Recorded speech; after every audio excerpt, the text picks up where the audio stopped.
필승! 안녕하세요. 반갑습니다. 원필승입니다. 안녕하세요. 창천세무회계사무소 김준엽 세무사입니다. 네. 2부에서는 이제 초보 창업자들이 초기에 창업을 딱 했어.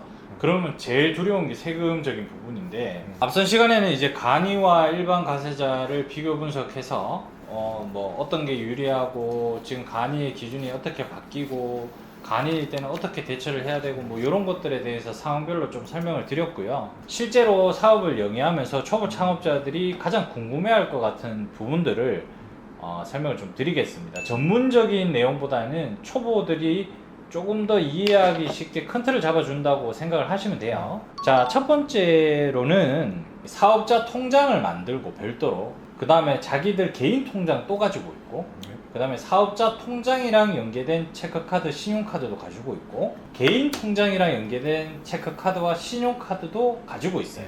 내가 사업적으로 쓰는 어떤 비용들을 별도로 구분해서 사업자와 연계된 신용카드나 체크카드를 써야지만 증빙이 되는지, 아니면 증빙을 할 때는 또 어떤 식으로 해야 되는지. 일단 사업용 계좌부터 좀 설명을 드리면, 개인 사업자의 경우에는 대표가 개인이다 보니까 따로 사업용 계좌라는 거를 만드실 필요는 없어요. 그냥 본인 명의의 계좌를 사업용 계좌라고 생각하시고 사용하시면 되고요. 그거에 대한 제재는 없고, 은행에서 이제 어떻게 보면 영업을 하는 거예요. 사업용 계좌 만들어라, 그리고 사업 관련된 체크카드나 신용카드 만들어라. 어떻게 보면 은행 실적 올리려고 만드는 거지, 개인 사업자가 굳이 뭐 사업용 계좌를 꼭 만들어 가지고 거기에 연계된 뭐 사업용 카드를 꼭 발급받아서 사용해야 된다.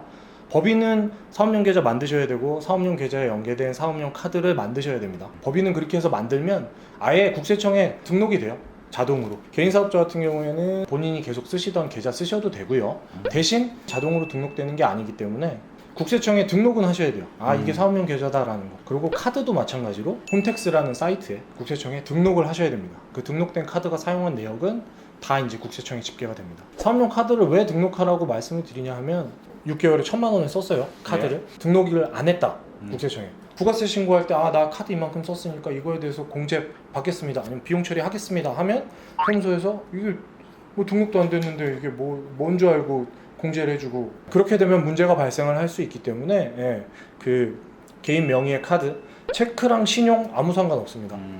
카드는 전부 다 개인 명의, 대표자 명의로 발급된 게 있으면 전부 다 등록을 해두시면 되고요. 뭐 미용실 가서 쓸 수도 있고, 영화 보는 데 쓸 수도 있고, 병원 가서 쓸 수도 있고, 사실 이런 거는 사업이랑 관련된 비용이다 라고 볼 수 없잖아요. 그렇죠, 그렇죠. 그런 것들은 이제 제해서, 부가세 신고를 할 때 제해서 신고를 하면 되는 거예요. 이제 저희 쪽에 의뢰를 맡기셔서 그 내역을 다 보고 이제 구분을 합니다. 비용 처리할 건 비용 처리하고, 부가세 공제 받을 수 있는 건 공제 받고, 이런 식으로 처리를 하는 거기 때문에, 사업을 개시했으니 사업용 계좌 무조건 만들어야 된다, 사업용 계좌에 연계된 사업용 카드를 꼭 만들어야 된다, 그런 거 아니고요. 그냥 대표자 명의의 카드면, 대표자 명의의 계좌면 국세청에다 등록만 하시면 그게 사업용 계좌고 사업용 카드다라고 생각을 하시면 됩니다.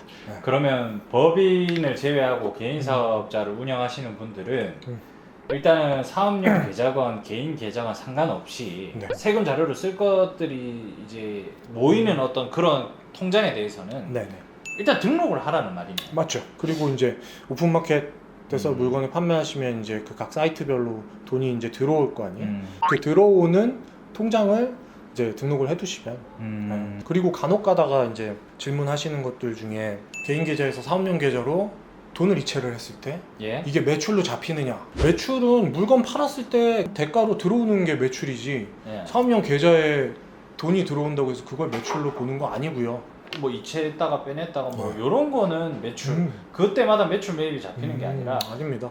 어떤 증빙 자료들이 나오는 것들, 뭐 소득을 증빙하고 뭐 매출을 증명할 수 있는 것들이 베이스가 깔려야지만 그 금액이 매출이나 매입이 잡힌다는 얘기잖아요. 그죠?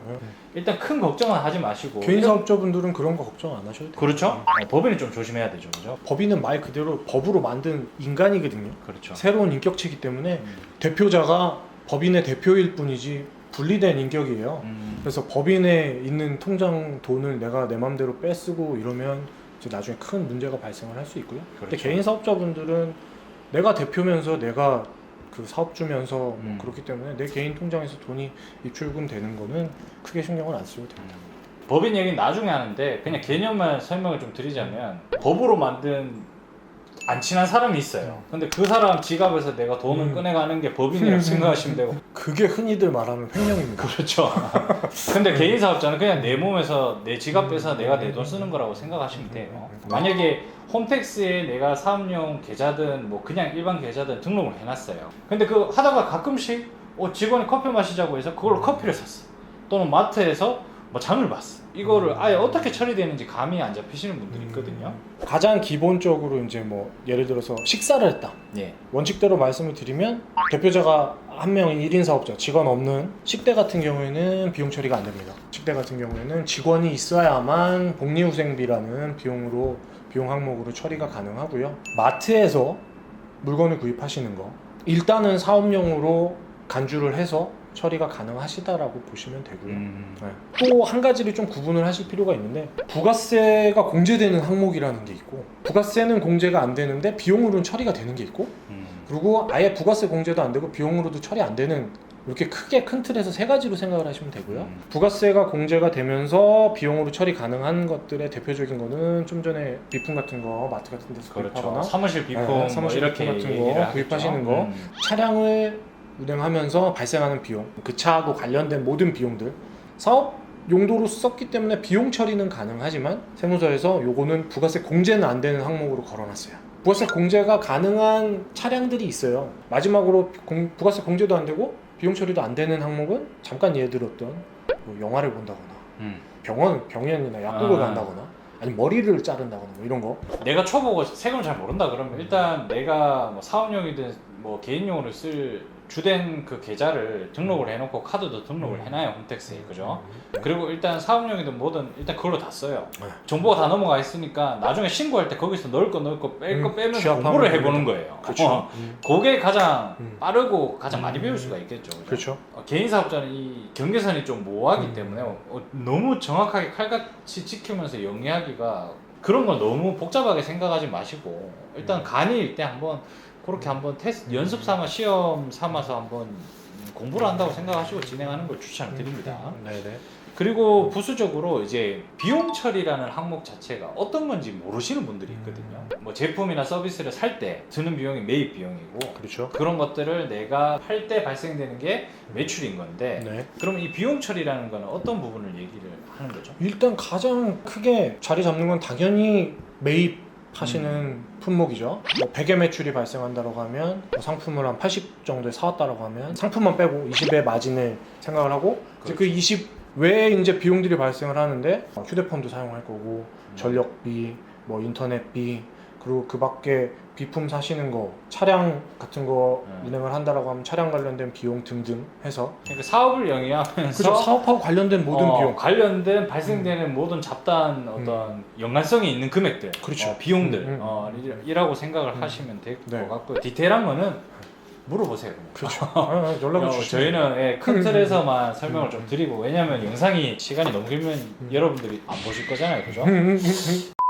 이 영상을 보고 궁금하신 거 있으시면 창천 세무회계사 사무소는 열려있죠. 그럼요. 네, 그래서 언제든 문의를 주시면 잘 설명해 드릴 겁니다. 네. 온라인 셀러에 대한 세무 처리를 하는 데 있어서 네. 좀 특수성이 있잖아요. 그렇죠. 내 개인 자사몰이 아닌 어떤 특정 플랫폼에 의지해서 판다. 뭐 G마켓, 옥션, 쿠팡, 11번가, 위메프, 오픈마켓, 소셜 뭐 이런 여러 플랫폼에 의지해서 물건을 판다라고 하면 뭐 이런 건 주의해야 된다. 온라인 판매 그 사업주분들이 주의하셔야 될 게 매출 집계라고 생각을 하시면 되는데 이제 각 사이트별로 이제 매출이 발생을 하잖아요. 이거는 내가 의도해서 누락을 시키려고 누락을 하는 게 아니고 사이트별로 집계되는 방식이 다 틀려요. 그냥 한 사이트에 딱 들어가서 그것만 탁 클릭하면 나오는 거면 좋은데 그게 아니고 마켓별로 매출을 내가 집계를 해야 되는데 그 뭐 예를 들어서 스마트 스토어 같은 경우에 이 개인 사업자의 매출을 국세청에다가 자료를 넘깁니다.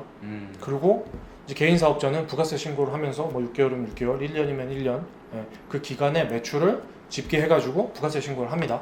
그래서 요거 두 개를 대조를 해요, 세무서에서. 매출 매입이 전부 다 같은 시스템입니다. 매입 같은 경우에 우리가 세금 계산서를 발급을 받잖아요. 그리고 저쪽에서는 그게 매출일 거고, 또 상대방 업체에서 매출 세금 계산서를 세무서에 부가세 신고하면서 신고를 할 거고, 그렇죠. 그리고 우리는 그거에 대한 매입 세금 계산서를 반영을 해서 부가세 신고를 해서 얘네 둘이 맞는지 대조를 하는 거거든요.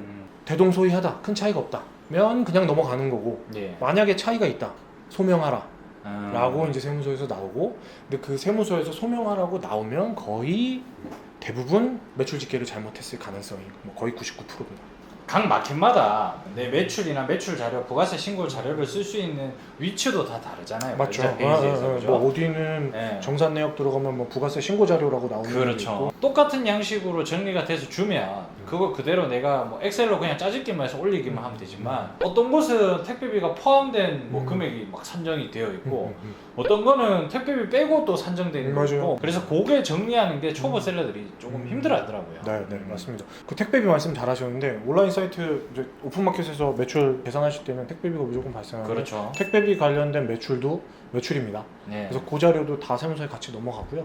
그게 구분돼서 만약에 조회가 되는 사이트다라고 하면 그거 두 개 합산해가지고 신고를 하셔야 되고요. 그거를 놓치시면 매출 누락으로 봐서 세무서에서 연락이 올 수 있습니다. 세무서에서 연락 오는 걸 제가 왜 강조해서 말씀을 드리냐 하면, 이게 바로 연락 오면 그나마 다행이에요. 이거 이만큼 누락됐으니까 신고하세요 라고 하면 그냥 그 기수 내에서 끝난다라고 하면, 뭐 내가 누락했으니까 그 부분만큼은 뭐 조금 늦게 신고한 거에 대한 가산세도 좀 내셔야 되고, 예. 그리고 매출 신고 누락된 부분에 대해서 10%도 부가세로 내셔야 되고, 요것만 딱 처리하고 넘어가면 상관이 없는데, 세무서에서 이거를 바로 확인해 갖고 연락을 안 주거든요.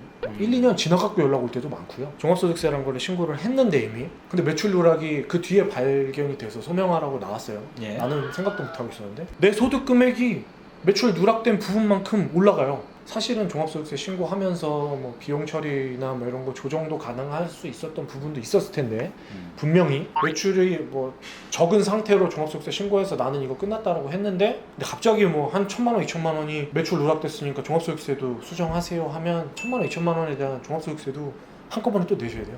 부가세만 더 내는 게 아니고, 그렇게 되면 세금이 생각보다, 그렇죠. 생각보다 누적이네요. 엄청 커집니다. 매출 집계 하시는 거 온라인 그 사업장들은 특히나 주의를 하셔야 되고, 예전에 예? 사이트 한 3, 4개 있었을 때 그때는 사실 하면 오류가 그렇게 크게 발생할 그것도 없었는데, 요즘 제가 말씀드렸지만 여러 가지 열 몇 군데 있어요. 이걸 일일이 집계하시는 것 자체가 사실은 사장님들께 상당한 부담이고, 그런 부분들에 대한 스트레스를 좀 경감하시기 위해서라도 사실은 뭐 일정 수수료를 좀 지급하시고라도 맡기시는 게 사무실 홍보하자 그렇죠. 하시는 게 아니라, 항상 말씀드리지만 중간에서 뭐 수수료를 받고 하나도 없습니다.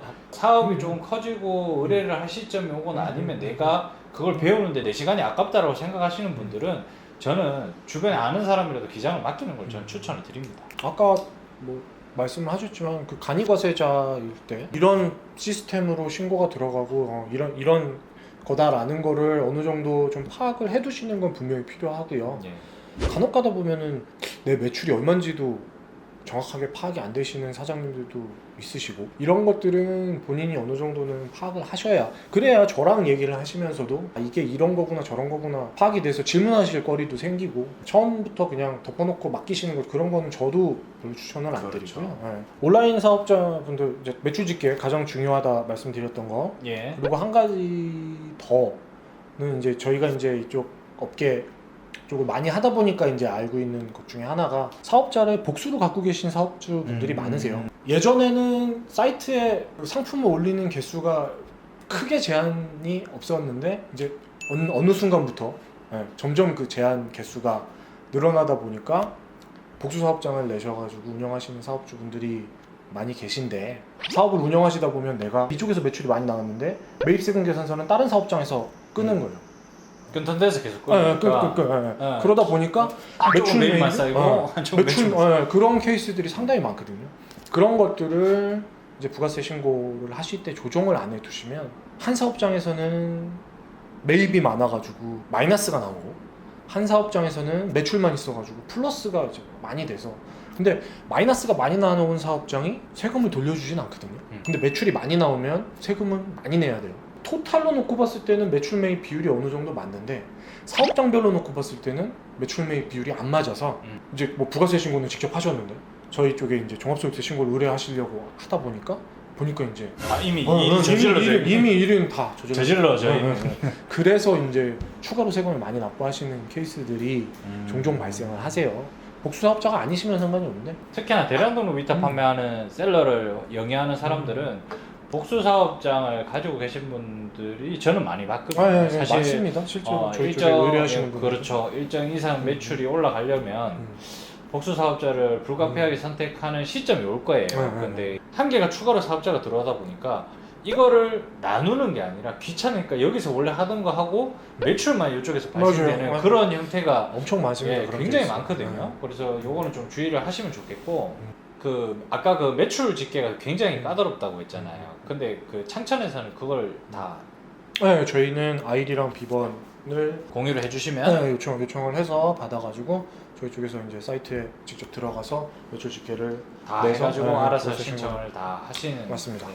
그래서 사실 기장을 맡기는 데는 저는 제가 봤을 때 그냥 편하려고 맡기는 거거든요. 그렇죠. 대표자 혼자 하기에는 시간적 여유가 쏟은 거에 대비해서 굉장히 비효율적인, 왜냐하면 전문가가 맞습니다. 아니기 때문에. 제가 이 창천 관련된 연락할 수 있는 방법은 이 밑에 지금 요거 보시고 한번 연락을 취해 주시면 좋을 것 같고 댓글도 제가 작성을 해서 고정을 시켜 놓을게요. 마지막으로 이제 초보들이 제일 궁금한 게 이제 4대 보험 관련해서 많이 질문을 하세요. 그래서 초보 입장에서 뭔가 간략하게만 좀 정리를 해서 좀 설명을 부탁드릴게요. 네네. 아까 말씀드렸던 그 개업하시고 나서 마주칠 수 있는 세금이 이제 종류가 세 가지다. 그 중에 부가세랑 종합소득세는 이제 설명을 간단하게 드렸고 원천세라고 해서 이제 그 부분이 이제 4대 보험하고 연관이 되는 부분이고요. 직원이 없는 경우에는 국민연금이랑 건강보험 이 두 가지가 부과가 되는데 지역 가입자라고 해서 본인 소득 그리고 뭐 부동산 유무 그리고 뭐 차량 유무 등등 여러 가지를 복합적으로 판단을 해서 얘네들이 등급을 매겨가지고 4대 보험료가 이제 고지가 돼요. 국민연금이랑 건강보험공단에서 어떤 기준으로 어떻게 그 금액을 산정해서 고지하는지까지는 저도 잘 모르고요. 예. 그거는 이제 공단 직원들만 알 수 있는 그리고 본인 재산이 본인도 모르는 재산이 있을 수도 있어요. 그렇죠.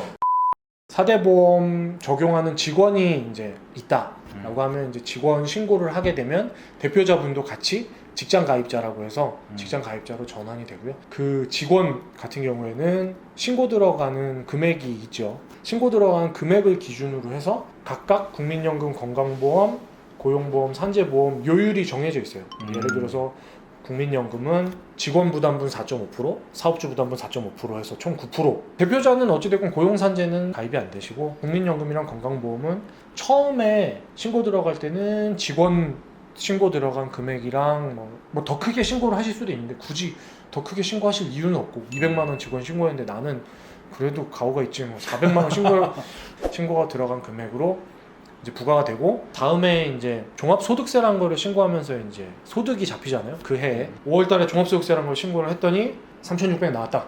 그러면 이제 월 300만 원으로 변경이 되시는 거고요.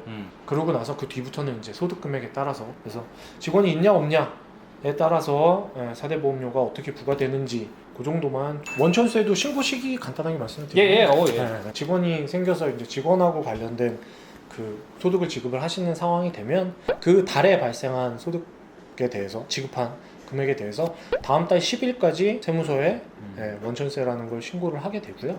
원천세는 근로소득세도 있을 수 있고 프리랜서라고 흔히들 말씀하시는 그 3.3% 다른 건 몰라도 3.3%는 많이 들어보셨을 거예요. 그렇죠. 이 이름은 모르는데 그 3.3% 떼고 뭐 이런 얘기 많이 들었어요. 그래서 그게 이제 사업소득이라고 보시면 되는데 어찌됐건 뭐 사업소득이 발생했건 근로소득이 발생했건 그거와 관련된 세금은 다음 달 10일 요거 매달 신고를 해야 되는 거기 때문에 또 사실은 사업주분께서 매달 신고하시는 게 쉽지는 않기 때문에 보통 간이에서 일반으로 전환되실 때쯤 그때쯤 형태가 어찌됐건 근로소득자건 뭐 사업소득 알바로 해서 사업소득자건 그때쯤 되면 직원을 보통 뭐 한 명씩 쓰시는 경우들이 발생을 하고 그러다 보면 이제 자연스럽게 기장으로 넘어가시는 사장님들이 오늘 이제 초보 창업자들 그리고 예비 창업자들 또는 1인 창업자들한테 굉장히 좀 도움될 만한 내용들을 많이 전달을 해주셨고요. 끝으로 저희 구독자분들한테 한마디 하고 영상 마치도록 하겠습니다. 한마디 좀 부탁드리겠습니다. 사업을 이제 처음 영위하시면서 여러 가지 고민거리들이 많으시겠죠. 사실 그 온라인 판매를 하시는 것 자체도 공부도 하셔야 되고, 그리고 그 중에 하나 참 큰 걱정거리 중에 하나가 이제 세금 문제인데요. 저희가 이제 뭐 다양한 케이스를 접하고 그 중에서 이제 유사 케이스들이 많다 보니까 저한테는 익숙하지만 사실 사장님들께서는 이게 어찌됐건 처음 하시는 거다 보니까 상당히 어려움이 많으시고 걱정도 많으시고, 그런데 궁금하신 게 있으시거나 하시면 언제든지 주변에 문의를 하시면 됩니다. 저희는 서비스업이기 때문에 뭐 전화 왔는데 저 바빠가지고 그 다른데 아시죠? 뭐 이런 세무사들은 없거든요. 괜히 막 세무사라고 하니까 괜히 나는 아무것도 아닌데 너무 사소한 거 물어보는 거 아닌가 싶을 정도로 막 걱정하고 전화를 못 드시는 분이 있는데, 그렇다고 해서 막 그냥 심심할 때마다 전화를 드시면 안 되고 좀 자기가 궁금한 내용들을 정리를 해서 좀 자문을 구하는 거는 저는 굉장히 좋다라고 보거든요. 네. 그리고 적극적으로 열려 있으시고 네. 셀러분들한테 많은 도움이 되실 겁니다. 수고 많으셨고요. 이상 영상 마치도록 하겠습니다. 수고하셨습니다.